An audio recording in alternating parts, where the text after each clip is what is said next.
నమస్తే, welcome to 24/7 news TV. నేను మీ శాన్వి. ఈరోజు మనతో పాటు ఫిల్మ్ డైరెక్టర్ అలాగే రైటర్ శ్రీచక్ర మల్లికార్జున గారు ఉన్నారు. ఆయనతో మాట్లాడదాం. హాయ్ సార్, నమస్తే. ఎలా ఉన్నారు sir? Fine, thank you very much. Sir, ఇప్పుడు మన జూనియర్ ఎన్టీఆర్ గారు బర్త్డే సందర్భంగా వార్ 2 టీజర్ అనేది రిలీజ్ అయింది. అంటే ఫర్ ది ఫస్ట్ టైం మన ఎన్టీఆర్ గారు బాలీవుడ్లో అడుగు పెట్టారని చెప్పొచ్చు. అది కూడా అందులో విలన్ క్యారెక్టర్ అంటున్నారు, అలాగే స్పై యూనివర్స్ అంటున్నారు. అసలు ఎలా ఉండబోతుంది మూవీ? అసలు ఇది చాలా ఎగ్జైటింగ్ టీజర్ అనమాట. మనకి జూనియర్ ఎన్టీఆర్ గారి బర్త్డే సందర్భంగా రిలీజ్ చేశారు. ఓకే, సో ఆడియన్స్లో, ఫ్యాన్స్లో, మన తెలుగు సినిమా ప్రేక్షకులందరికీ కూడా ఇది ఒక పెద్ద క్యూరియాసిటీ అనమాట. ఎలా కనిపిస్తారు ఎన్టీఆర్, ఎట్లా ప్రజెంట్ చేస్తారు ఇలా అనేది. ఒక ఈ సినిమాకి డైరెక్టర్ వచ్చి అయాన్ ముఖర్జీ. సో అతను అంతకుముందు మనకి బ్రహ్మాస్త్ర పార్ట్ 1 శివ తీశారనమాట. సో అది already block buster hit 431 crores collect చేసింది వరల్డ్ వైడ్. సో అదే స్కేల్లో, అదే రేంజ్లో హోంవర్క్ చేసి ఈ సినిమాని చేసి ఉండొచ్చని మనం అనుకోవచ్చు. ఓకే, టీజర్ విషయానికి వచ్చేటప్పటికి ఇది 1 minute 34 seconds టీజర్. దాంట్లో ఒక 40 seconds ఎన్టీఆర్ మీదే ఫోకస్ చేస్తూ ఎన్టీఆర్ డైలాగ్ తోటి స్టార్ట్ చేసి ప్రజెంట్ చేయడం జరిగింది. అది వండర్ఫుల్ గూస్ బంప్స్ అనమాట. ఓన్లీ థింగ్ ఏంటంటే ఎన్టీఆర్ లుక్ వచ్చేటప్పటికి మనకి అరవింద్ సమేత వీరరాఘవలాగా అనిపించింది. అదొకటి లుక్, ఒకటి కొంచెం ఫ్రెష్ లుక్ ట్రై చేసినట్టయితే బాగుండేది. ఓకే, రెండోది డైలాగ్ కూడా అద్భుతంగా ఉంది. నెక్స్ట్ ఒక చివరిలో ఏమంటారంటే, నా గురించి నీకు తెలియదు, ఇప్పుడు తెలుస్తుంది అని చెప్పేసి. సో అది దాని ఇండికేషన్ ఏంటంటే ఒక బాలీవుడ్కి ఎన్టీఆర్ చెప్తున్నట్టుగా అనిపిస్తుంది. ఒక రకరకాలుగా అనువాదిస్తూ ఉంటారు మన ప్రేక్షకులు. ఇప్పుడు సో అది మనకి హిందీలో స్ట్రైట్ హిందీ ఫిల్ము రావటం జరుగుతుంది కాబట్టి, సో ఎన్టీఆర్ పర్ఫార్మెన్స్ మీద చాలా హై ఎక్స్పెక్టేషన్స్ ఉంటాయి. అంటే సార్, ఇప్పటి వరకు చాలా మంది టాలీవుడ్ నుంచి హీరోస్ కానీ హీరోయిన్స్ కానీ చాలా మంది ట్రై చేశారు బాలీవుడ్లోకి వెళ్ళాలి, సక్సెస్ అవ్వాలని. కానీ అంతవరకు సక్సెస్ రేట్ రాలేదు. మరి మన ఎన్టీఆర్ గారికి వస్తుందంటారు? అంటే పక్కన హృతిక్ రోషన్ గారు ఉన్నారు కాబట్టి వాళ్ళ కాంబినేషన్ ఎలా ఉంటుంది అనుకోవచ్చు? సో బేసిక్గా వీళ్ళు హోంవర్క్ చేయాల్సింది characterization, okay, screen presence. So NTR ఒకసారి తన పాత్రలో తను ప్రవేశించినప్పుడు, పరగా ప్రవేశం చేసినప్పుడు ఇంకా మనకి పర్ఫార్మెన్సే కనిపిస్తుంది. అద్భుతమైన ఆర్టిస్ట్ కాబట్టి సో దాని అట్రాక్షన్ అది ఉంటుంది. రెండోది హృతిక్ రోషన్ పక్కన ఎన్టీఆర్ ఎలా ఉంటాడు అన్నది ఒక కన్సర్న్ ఉంటుంది. ఎందుకంటే అతను చాలా హ్యాండ్సమ్ ఉంటాడు. నెక్స్ట్ బైసెప్స్, ఈవెన్ టీజర్లో కూడా ప్రజెంట్ చేసినప్పుడు అతను ఒక వారియర్ లాగా ప్రజెంట్ చేయడం జరిగింది.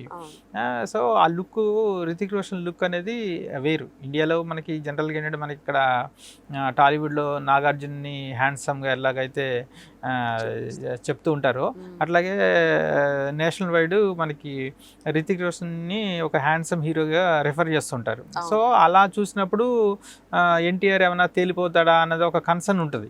బట్ ఏంటంటే, వాళ్ళు వర్క్ చేస్తున్నప్పుడు, కెమెరా డిపార్ట్మెంట్ కానీ డైరెక్టర్ కానీ వర్క్ చేస్తున్నప్పుడు ఏంటంటే, అలాంటి సిచ్యువేషన్స్ రాకోకుండా కేర్ఫుల్గా ఎన్టీఆర్కి కూడా ఇంపార్టెన్స్ ఇస్తూ ప్రజెంట్ చేయడం జరుగుతుంటుంది. ఇది సినిమా ఫీల్డ్లో మేకర్స్ జాగ్రత్త పడుతూ ఉంటారు.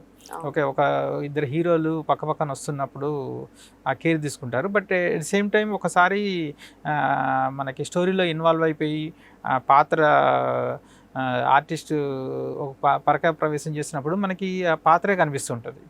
ఓకే, సో దాని గురించి మనం వరీ కావాల్సిన అవసరం లేదు.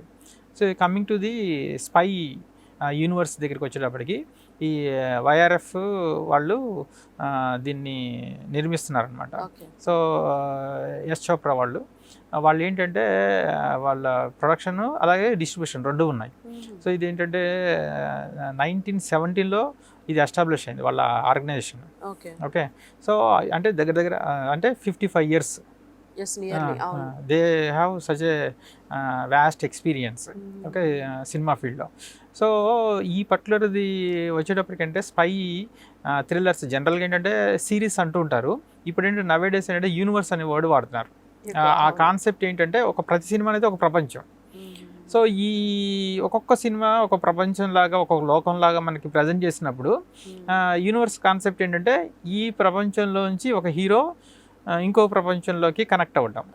ఓకే, అంటే ఒక క్యామియో రోల్ ప్లే చేస్తూ మల్టీ స్టార్ ఫిల్మ్గా ప్రజెంట్ చేస్తూ ఉంటారనమాట. ఓకే. సో అలా ఈ యూనివర్స్ అనేది కాన్సెప్ట్ ఇప్పుడు నవేడేస్ యూజ్ చేస్తున్నారు. ఇప్పుడు వీళ్ళు ఏంటంటే వైఆర్ఎఫ్ వాళ్ళు పర్టికులర్గా దీన్ని స్పై యూనివర్స్ కిందే వీళ్ళు అంటే సిరీస్ కింద స్టార్ట్ చేసి దాన్ని యూనివర్స్ కింద కన్వర్ట్ చేయడం జరిగింది. ఓకే. అంటే ఫస్ట్ మూవీ వాళ్ళు స్పై థ్రిల్లర్ స్టార్ట్ చేసింది ఏంటంటే మన ఏక్తా టైగర్, ఎవరు సల్మాన్ ఖాన్, నెక్స్ట్ తను కత్రినా కైఫ్. ఓకే, అది 2012 అనుకుంటా. నెక్స్ట్ ఒక 5 years తర్వాత 2017లో టైగర్ జిందా హై అని మళ్ళీ స్పై థ్రిల్లర్ చేశారు. ఓకే అండి. దాని తర్వాత నెక్స్ట్ వార్ తీయటం జరిగింది, రితిక్ రోషన్, టైగర్ ష్రాఫ్. ఓకే, అది 2019లో అనుకుంటా. దాని తర్వాత మళ్ళీ 2023లో పతాన్ వచ్చింది. దాని తర్వాత మళ్ళీ టైగర్ 3 వచ్చింది. ఓకే, సో ఇప్పుడు మళ్ళీ వార్ 2. ఓకే, సో ఈ వార్ 2లో క్యామియో ఎవరు వస్తారన్నది చూడాలి.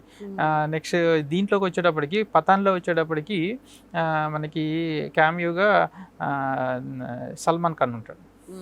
క్లైమాక్స్ సీన్లో సేవ్ చేసే పతాన్ని సేవ్ చేసే ప్రాసెస్లో సల్మాన్ ఖాన్ ఎంట్రీ ఉంటుంది అనమాట. సో ఇట్లా వీళ్ళు ఏంటంటే ఇది ఆ స్పై యూనివర్స్ అనే కాన్సెప్ట్ని వీళ్ళు ముందుకు తీసుకుని వెళ్తున్నారు. అల్టిమేట్గా ఏంటంటే బిజినెస్ చేయాలి. బిజినెస్లో మల్టీ స్టారర్ కనిపిస్తే ఒక పెప్ వస్తుంది, ఒక హై వచ్చినప్పుడు ఆడియన్స్ విపరీతంగా ఎంజాయ్ చేస్తారు. ఇప్పుడు సల్మాన్ ఖాన్ ఫ్యాన్స్ ఉన్నారు అనుకోండి, ఒక్క సీన్ ఉన్నా కానీ సల్మాన్ ఖాన్ ఫ్యాన్స్ కోసం వెళ్తారు.